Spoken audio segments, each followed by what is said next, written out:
All right, fastest 15 minutes on the internet, fastest 15 minutes in social media. My name is Judson Powell. Probably this is going to be pretty unpopular today, so you might want to tune out early. Anyway, hit the like button, hit the the subscribe button, hit all the buttons for me, and of course, always as usual, when it comes to each other, hit the love button. All right.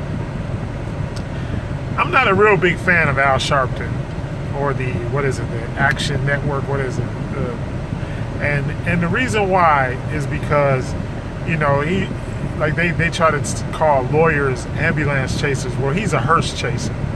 So, and he's a preacher. So we understand that, that when it comes down to being able to articulate the language and all of that kind of stuff, he's going to have a certain effect on everybody. So everybody's walking around talking about how great his speech was and all that kind of stuff. Well, okay. He's also, an informant and, an agent and all these other things that he also is. And he definitely chases people down. And so his Action Network, the way they make money or the way that they spend their money, the money that comes in, then he goes, and when big events like this happen, like the George Floyd funeral happened, then he pays the family so that he can do the eulogy. Because, Al Sharpton ain't they pastor. So anyway, I'm just putting that out there. Okay, so my hate is gone. Okay, so I'm a hater. All right, so now the next part of this is that, okay, I'm not really down with funerals. All right, and people that know me, when I used to be in the Christian faith, I was a Nazarite, and no, that is not denoting where Jesus is from. That is a sect of people, and basically Samson was a Nazarite. Later on, the Apostle Paul would have been a Nazarite. So these characters in the Bible, they were Nazarites. But anyway, and one thing that was prohibited in being a Nazarite was being near a dead body. All right, and so you couldn't be near any animals or humans that were dead. So that was part of taking the vow of a Nazarite. So I don't really go to funerals, and I don't really, the last funeral I was at was one of my fraternity brothers who was very close to me. So I went to his funeral, but that was the last funeral I went to. And so my whole thing was, when I was young, the first dead person I ever saw was my Aunt May, was my mother's aunt. And so I, that was the first funeral I did, the first person I ever saw that was dead. And so I really didn't understand. I asked a lot of questions about it. All right. The next person that I saw dead, believe it or not, was Dr. Martin Luther King Jr.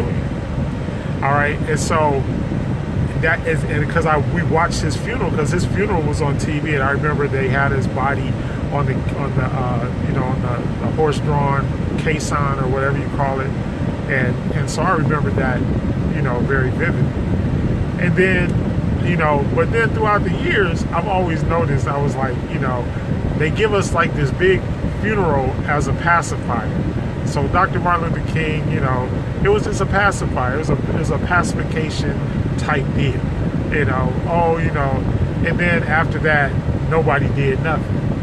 So what I'm trying to get at is, we buried George, today, but don't let that be the end of what's going on, because that seems to be our modus operandi. Our modus operandi seems to be that as soon as we bury somebody, then we forget all about everything that they stood for. The same thing, and the last one of these major deals was Nipsey Hussle, and the whole Nipsey Hussle thing, and I was even upset about that, because I was like, okay, because it was like the media kind of created Nipsey Hussle. Because and once again, I will invoke Dr. Claude Anderson, because Boyce Watkins interviewed him on his show about Nipsey Hussle, because they were trying to, come up with all these different things. And the first thing he said, well, what do you think about Nipsey Hussle's economic program? And Claude Anderson was like, I don't know who he is. He was like, I remember Nipsey Russell, the comedian, who I also remember, but I never, and then come to find out that my brother had produced tracks on his first album, and I didn't even know, I didn't know him. And my brother was like, he was like, my brother called me one day. He said, you know what? He's like, I actually have a platinum record. And I was like, you got a platinum record from who? And I was like, messing with it because he been producing records for a long time. I'm like, I got a platinum record. I was like, from who? He's like, from Nipsey Hussle. And I was like, what? He was like, yeah. He's like, after he died, his record, people started buying his records, and his record ended up going platinum. So I'm just saying that I didn't know who the cat was. All right, I had no idea, and nobody else who was in my age group. In fact, anybody who was like 40 or over never heard of this dude. And pretty much, and then the people that were between 30 and 40, it was like a kind of like we might know him, but no, I don't know. And to this day, I still could not. If they told me that you got to name 3 Nipsey Hussle records or you dead, I would be dead. I'm just gonna tell you right now. So that's all I'm trying to say. So we got to be careful about these big media arranged funerals. And then the other thing is, once again, and then yesterday, I was sitting on the couch with my wife, and she was watching BET, and BET actually had news breaks about the whole George Floyd situation. They were having news breaks, about the officers, have been charged, the 3 other officers being charged and all that kind of stuff. And I was like, when BET start having news breaks again, because it's been years since they had news breaks. But they were having news breaks. So I was like, wow, that is a big change, So they decided that we were worthy enough to know about what's going on in our community. Thank you, Sumner Redstone. So I'm just, and the rest of the Redstone family, thank y'all. We salute you for allowing us to know about what goes on in our community. That's sarcasm, by the way. So so that's why I was like, and they always put on these big, elaborate funerals. I didn't watch the funeral, so I don't know. Did Stevie Wonder sing it? I hope Stevie Wonder don't never die, because we'll have nobody to sing and play, at none of these events if Stevie Wonder go. So y'all keep Stevie Wonder alive, put him in a plastic bubble or something, so they don't mess with him. But anyway, so that's all I'm saying. So they give us these things to pacify us, and then a few days later, everything just goes away. And that's basically what happened with Nipsey, And the other thing is, they didn't really understand that Nipsey was being schooled, and the things that he was reading, they were Malcolm X theories. These were Malcolm X's theories. And the other things that he was doing was Dr. Sebi. So he was a combination of Dr. Sebi and Malcolm X. But when he died, it all died with him. But his thing was, redevelop your own neighborhoods, buy from each other, have business among each other, do business with each other, and all that. And then the other thing was to eat healthy and stop messing with all this medicine, which is what I was trying to tell y'all when I kept on doing these things about COVID. But everybody kept saying, oh, well, in fact, I've had posts taken down because, people were like, well, that's dangerous, telling people this and that, the other thing. But then later on, as time went on, some of the things that we were saying about holistic medicine, it actually came to pass. Because I'm a person, I was very sick. And as a person that was very sick, the only way I got healed was through holistic medicine. That's how I got healed. I was about to die. They sent me home to die. But I was like, I'm not gonna die. And then I called a doctor that was black. I called a black doctor, and he was like, nah, man, you're not gonna die. Come and holler at me. And I got on a plane and went to see him.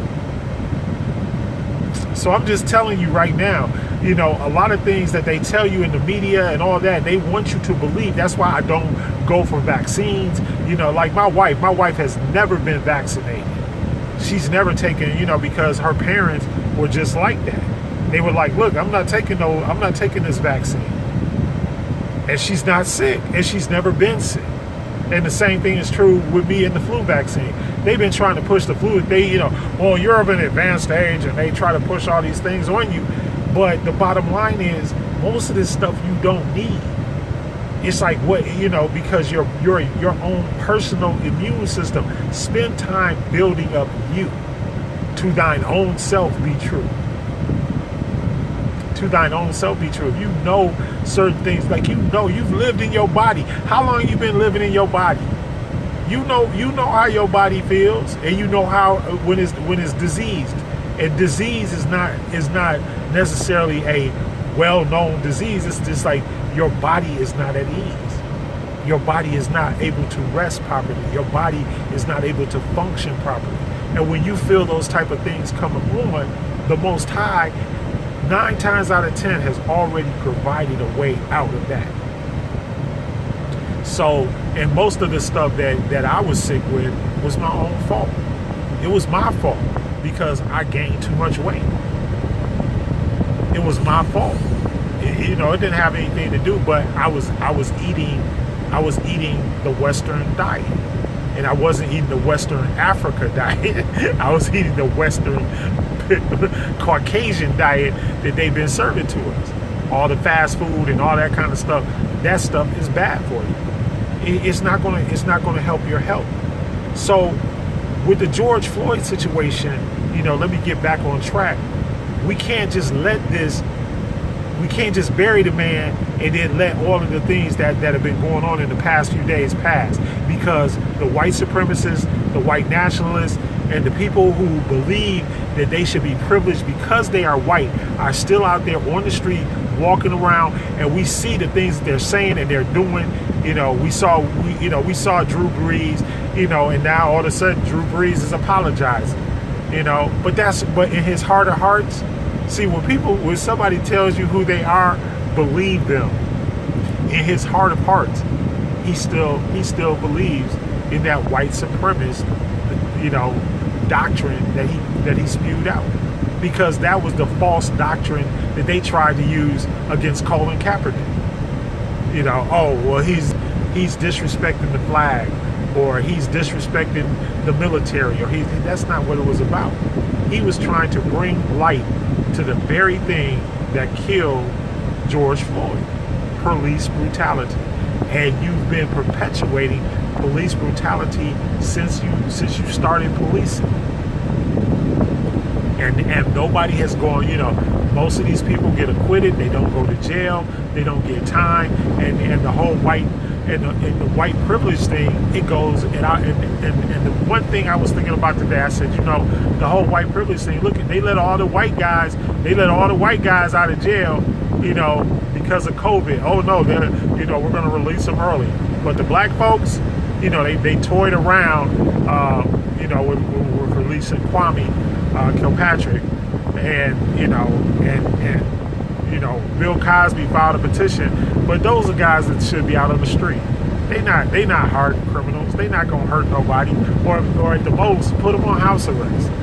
But you can see there are two distinct Americas, one black and one white.